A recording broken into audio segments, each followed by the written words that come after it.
अध्यक्ष जी, माननीय सदस्य रघुवीर तेवतिया जी ने जो सवाल पूछा वो 3 चरणों में पूछा है।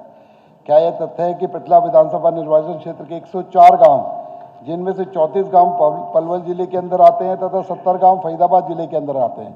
हाँ, ये सही है।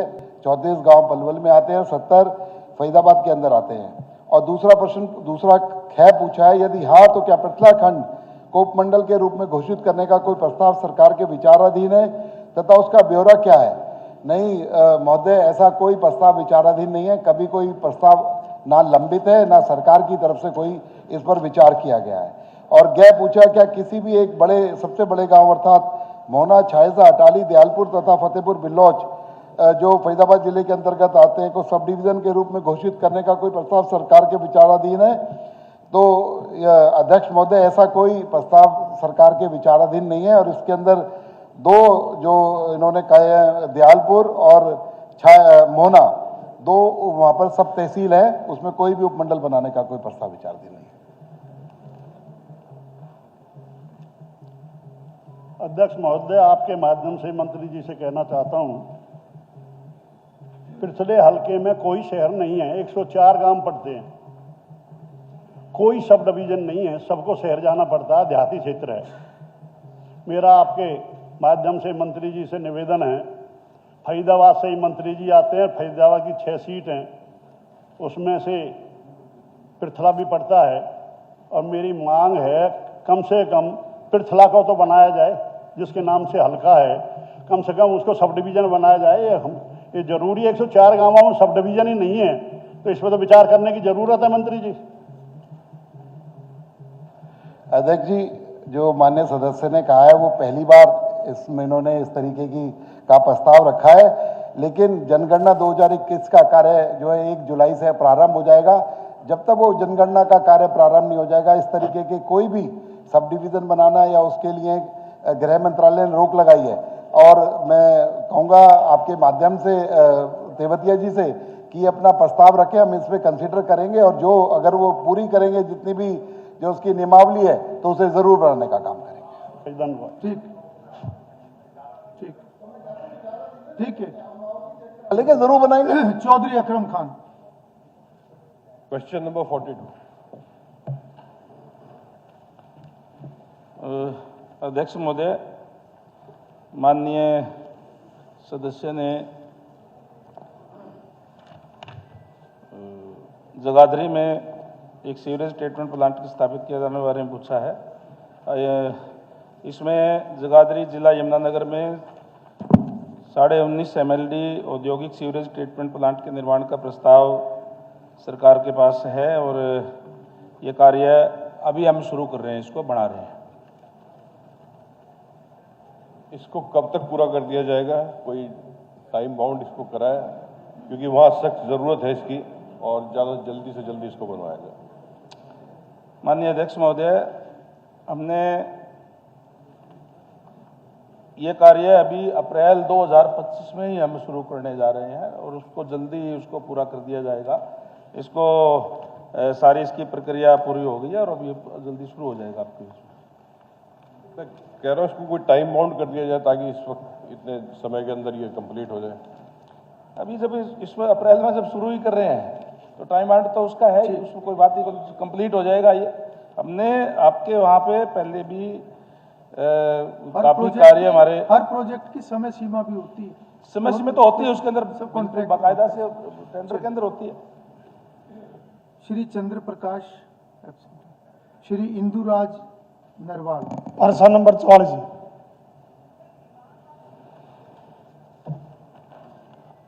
अध्यक्ष महोदय, माननीय सदस्य ने बड़ौदा के अंदर बहुत ये लंबा चौड़ा प्रश्न पूछा है। 11 गांवों का इन्होंने लिखा है कि इसके अंदर पानी की आपूर्ति बाधित है और कोई नई बनाने की स्कीम है या नहीं है। मैं अध्यक्ष महोदय आपके माध्यम से माननीय सदस्य को बताना चाहूँगा कि बड़ौदा के जिन 11 गांवों का इन्होंने जिक्र किया है, वहाँ हम पानी 55 से 70 लीटर पर कैपिटा के हिसाब से, जो जनसंख्या 2011 की हमारी है उसके हिसाब से हर एक गांव के अंदर दे रहे हैं। कोई भी गांव इससे नहीं है जिसके अंदर कोई पानी, इसके अंदर कहीं कोई कमी हो, कोई परेशानी हो। केवल 2 गांव ऐसे हैं जिसमें जो गर्मियों के अंदर जो कथुरा और आंवली, इसके अंदर पानी की गर्मियों के अंदर कोई दिक्कत आती है। उसको भी हम अभी विचार कर रहे हैं कि इसके कोई मेन कैनाल के ऊपर इसको कर दिया जाए। बाकी किसी भी गांव में कोई दिक्कत परेशानी इसमें नहीं है। मैं गांव वाइज आपको बता सकता हूं कि बड़ौदा के अंदर आपके जो जनसंख्या है वो 11,260 है और इसमें हम पर कैपिटा के हिसाब से 55 से 70 लीटर पानी दे रहे हैं। इसी तरीके से अलग अलग गांव, क्योंकि लंबा चौड़ा है, मैंने पूरी डिटेल इस पे है, कहीं भी कोई दिक्कत नहीं है इसमें। कि एक दूसरा इन्होंने ख्याल में ये पूछा है कि मुंडलाना में पाइपलाइन बिछाने के लिए 3 करोड़ रुपए का जो 1 वर्ष पूर्व भेजा गया था, उसमें इसकी स्वीकृति दे देंगे, अप्रूवल इसकी दे देंगे और इसको भी जल्दी हम फिर शुरू करवाएंगे। अध्यक्ष जी, मंत्री जी ने बड़ा लंबा चौड़ा जवाब दिया और उन्होंने मुंडलाना गांव का भी जिक्र किया। मुंडलाना गांव में लगभग 1 साल पहले एस्टिमेट बना, पानी की जितनी भी पाइपलाइन है गांव में सभी डैमेज हो चुकी है। 1 साल से मैंने भी कई बार अधिकारियों से संपर्क किया, लेकिन इस बात में कोई भी ध्यान नहीं दिया गया। जब मैंने सवाल लगाया उसके बाद कई अधिकारियों का फोन भी आया कि विधायक जी जल्दी ही इसका काम शुरू किया जाएगा और बजट भी मंजूर हो जाएगा। मैं आपके माध्यम से मंत्री जी से तो यह बात चाहूँगा कि इसका जरूर टाइम बाउंड किया जाए। और आवड़ी गांव का, कटवाड़ा गांव का, बिलान गांव का भी 5.5 करोड़ रुपए का जो एस्टिमेट है, यह भी 6 महीने से लंबित है। आज तक भी इसके ऊपर कोई ध्यान नहीं दिया गया।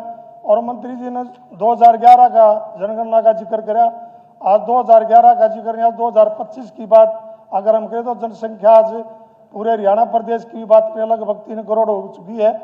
इस पर आप 2011 पर ना जाके 25 की बात करने का काम करें।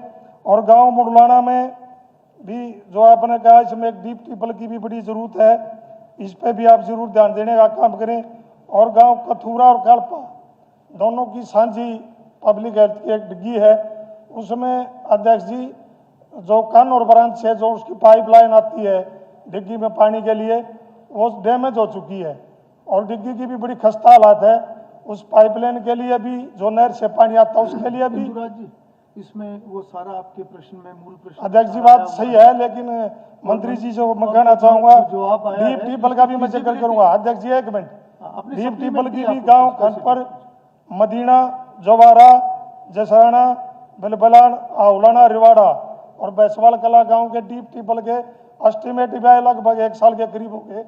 उनका बजट दे के भी काम करें ताकि गर्मी का मौसम आ चुका है और उसमें लोगों को पीने के पानी मिल सके। इस पर जरूर ध्यान देने का काम करें मंत्री जी, टाइम मोड जरूर करें। माननीय अध्यक्ष महोदय, हमारी सरकार हर घर में नल और नल में स्वच्छ जल, इसके लिए प्रतिबद्ध है। और जहाँ तक माननीय सदस्य ने बड़ौदा हल्के के जिक्र किया है, बड़ौदा निर्वाचन क्षेत्र में 67 गांव है और इन 67 गांवों में से 61 गांवों को 46 जल घरों द्वारा पानी दिया जा रहा है, नहर आधारित। और बाकी जो 6 गांव है उसमें 10 ट्यूबवेलों द्वारा पानी की आपूर्ति की जा रही है। किसी भी गांव में 55 से 70 लीटर पर कैपिटा के हिसाब से हम पानी दे रहे हैं, कोई कमी वहाँ नहीं है। जहाँ तक माननीय सदस्य ने कहीं कोई जिक्र किया है डैमेज का, कोई पाइपलाइन का और का, वो नोट कर ली गई है, उसको भी और चेक करवा देंगे और उसको करेंगे। हमने बड़ौदा निर्वाचन क्षेत्र में अभी 24-25 के अंदर 49 करोड़ 39 लाख रुपए के कार्य प्रगति पे है आपके वहाँ, और अब तक 27 करोड़ 46 लाख रुपए हमने 19 करोड़ 4 लाख रुपए जल जीवन मिशन के तहत और 1 करोड़ 77 लाख रुपए ग्रामीण पेयजल की बढ़ोतरी, यानी 27 करोड़ 46 लाख रुपए हमने ये जो है, और 6 करोड़ 65 लाख रुपए इसमें नाबार्ड के अंतर्गत टोटल 27 करोड़ 40 लाख रुपए खर्च किए जा चुके हैं। और बाकी जो कार्य जो प्रगति के ऊपर है उस पर आपके कार्य जो सारे हो जाएंगे। ठीक। श्री रामकरण। 4-5। माननीय स्पीकर सर, मारकंडा नदी में लगभग 20-25 साल पहले तक कभी कोई ऐसी बाढ़ नहीं आई थी, लेकिन मानसून 2023 में बारिश बहुत ज़्यादा हुई और उसके कारण जो जल स्तर है वो लगभग खतरे के निशान को पार कर गया था और बाढ़ आ गई थी।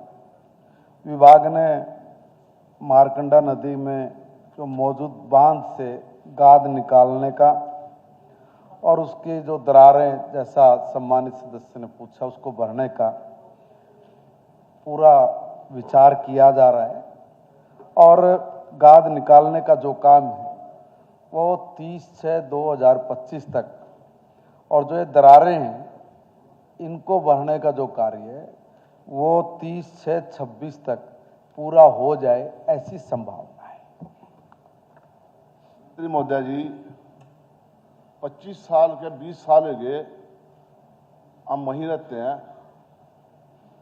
हर साल बाढ़ आती है, हर साल जिम्मेदारों का नुकसान, और जो मार्केट की सड़कें पीडब्ल्यू सड़कें हैं, और पूरे शहर में हर साल पानी भरता है। हम वहीं रहते हैं, कोई भी कहीं बंद नहीं बंधया, कोई कहीं बंद की रिपेयर नहीं हुई, ना कभी उसकी सफाई हुई, ना कहीं उसका कुछ आज तक होया। मंत्री जी बैठे, मैं खुद मौके बैठा, पूरा शहर डूब गया। पूरे शहर डूबने में मंत्री जी का 3-4 फुट पानी रहा, और मेरे घर भी आज भी लोगों ने तो क्या कहेंगे, आज भी 2-2 इंच पत्थर बैठ रहा, तो आप कहते बाढ़ नहीं आती। कौन रोकेगा उसको? कितना नुकसान जिम्मेदार की फसलों का नुकसान, उसका कोई किसी ने भोजन दिया जिम्मेदार का, किसी ने कुछ करा नहीं। इसकी ये बताओ भी जल्दी, इसकी मैंने कब होगी, कब सफाई होगी, मेरे को बताओ जल्दी। स्पीकर सर, माननीय सदस्य साथी को बताया है कि इस पे जब आवश्यकता पड़ती है तभी कोई कार्य किया जाता है। पिछली दफा हम कह रहे ना 2023 में खतरे के निशान को भी पार कर गया था, उसकी वजह से जो समस्या आई उससे कोई अनभिज्ञ नहीं है।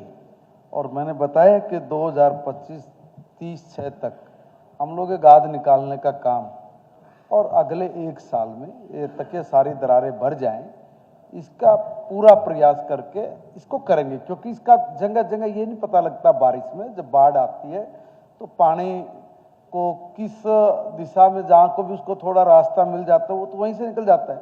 इसलिए एक ऐसा कार्य है जिसको समझ के किया जा सकता है, और डिपार्टमेंट के साथ मैं तो आपसे भी निवेदन करूंगा माननीय स्पीकर सर, क्योंकि वहाँ के स्थायी निवासी हैं और इनको पता है कि भी कहाँ ऐसे पॉइंट्स है जहाँ पर हर वर्ष ये तट हमारा टूट जाता है और जिसके कारण समस्या आती है।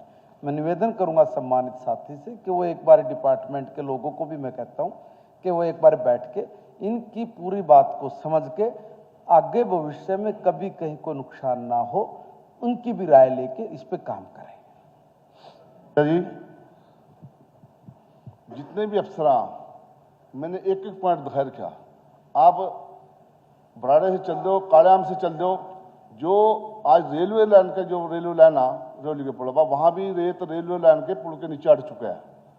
नहीं तो सरकार के पास नहीं होती तो मैं जिम्मेदार कह दूँ भी ये बड़ी बड़ी मट्टी खोद लेंगे, उनको छुट्टी दे दे, अपने आप खोदने को दिक्कत नहीं है। आप ना खोद दो तो अपने आप खोदने के जिम्मेदार जो प्रशासन, देखो आपको लीगल माइनिंग, इसकी मैं नहीं करा दो, मैं नहीं कराएगा, नहीं दे सकते, सारे काम मसले हो जाएंगे, बन जाएंगे, मैंने को देंगे, जिम्मेदार का भी फायदा हो जाएगा। हाँ, सरकार का फायदा। रामकरण जी, आपका विषय समझ में आ गया। मेरा निवेदन है आप एक बार अधिकारियों के साथ बैठ के मीटिंग इस पे